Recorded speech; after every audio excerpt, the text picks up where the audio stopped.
Pélagos, le nom de ce sanctuaire est bien connu en principauté et pour cause. Il s'agit d'une aire marine protégée internationale de plus de 85 000 km², créée en 1999 par Monaco, l'Italie et la France dans un but, celui de protéger les mammifères marins.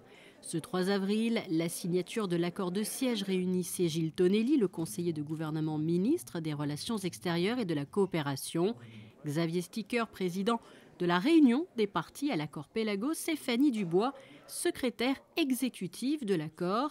Les signataires ici devant son Altesse Sérénissime, le prince Albert II, Gianluca Galetti, ministre italien de l'Environnement, et Ségolène Royal. Il était très important pour moi, après la conférence de Paris sur le climat, qui a inclus l'océan, non seulement dans l'accord de Paris, mais aussi dans les coalitions de l'action, de pousser en avant tous les dossiers qui étaient un peu au ralenti, je dois dire. Et le rôle du prince Albert et de la principauté de Monaco a été majeur. Pour ce qui concerne la France, j'ai déjà pris un arrêté contraignant tous les navires de plus de 24 mètres à s'équiper de dispositifs anti-collusion. 12 navires français sont déjà équipés, 45 vont l'être dans les prochains jours et les prochaines semaines. Il faut dire que ces collisions sont l'une des principales causes de mortalité non naturelle. Le sanctuaire Pélagos est l'unique aire marine protégée internationale dédiée à ces espèces en Méditerranée. Cette signature donc de l'accord de siège entre le gouvernement princier, les parties et le secrétariat permanent de l'accord Pélagos est un véritable témoignage d'intérêt en faveur de la protection des cétacés dans cette région de la Méditerranée.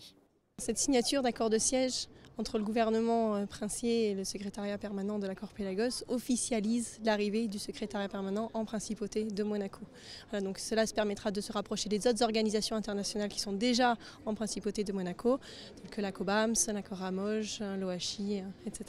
Le secrétariat permanent a pour objectif, pour mission, d'assurer la coordination entre les 3 pays, la France, l'Italie et la principauté de Monaco, pour parvenir à atteindre les objectifs de l'accord Pélagos, qui est de sauver les mammifères marins en Méditerranée. Il y a encore beaucoup de personnes qui ne savent pas qu'il y a des dauphins et des baleines encore au large de nos côtes.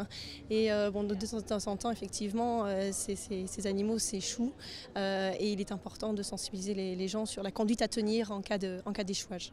Et pour justement accroître cette sensibilisation, les secrétariats permanents des accords Pélagos et ACOBAMS ont organisé conjointement un atelier destiné au grand public aux Stars and Bars. Au cœur de ce rendez-vous, l'échouage des cétacés. Sachez par exemple qu'en principauté, vous devez immédiatement contacter la capitainerie du port afin de transmettre plusieurs informations sans toucher l'animal, comme l'espèce de mammifère marin, sa description et la localisation la plus précise.